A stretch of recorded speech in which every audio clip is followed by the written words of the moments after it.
வளர்ச்சித்துறை உலக தமிழ்ச் சங்கம் மதுரை மற்றும் குமரகுரு கல்லூரி இணைந்து தமிழாசிரியர்களுக்கான புத்தாக்க பயிற்சி தமிழ் வளர்ச்சி மற்றும் செய்தித்துறை அமைச்சர் மு.பெ. சாமிநாதன் தொடங்கி வைத்தார். முதலாவதாக தமிழ் வளர்ச்சித்துறையின் இயக்குனர் ஔவை அருள் வரவேற்புரை வழங்கினார். நிகழ்விற்கு குமரகுரு கல்வி நிறுவனங்களின் தலைவர் பி.கே. கிருஷ்ணராஜ் வானவராயர் தலைமை தாங்கினார்.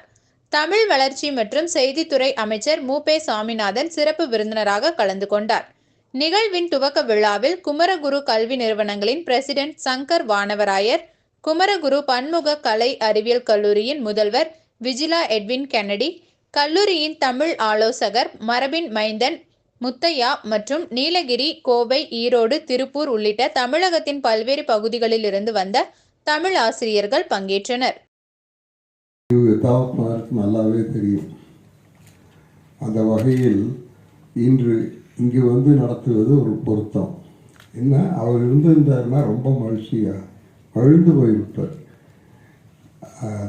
காரணம், அவர் தமிழ் மீது இருந்த பற்று எல்லாத்துக்கும் தெரியும். அவருக்கு பத்மபூஷன் விருது வழங்கியதை உங்களுக்கெல்லாம் தெரியும். அந்த விருதை வழங்கியது அப்துல் கலாம் அவர்கள். ஈரோடு குமரசாமி கவுண்டர் பதன்ம மேல்நிலை பள்ளியின் 11ஆம் வகுப்பு மாணவர்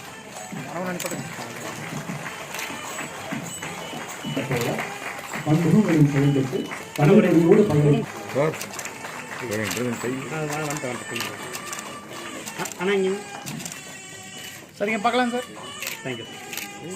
தயாரிக்கப்பட்டது. அதை தயாரித்தவர்கள் 9 பேர் கொண்ட குமரகுரு தமிழ்துறை மாணவர்கள்.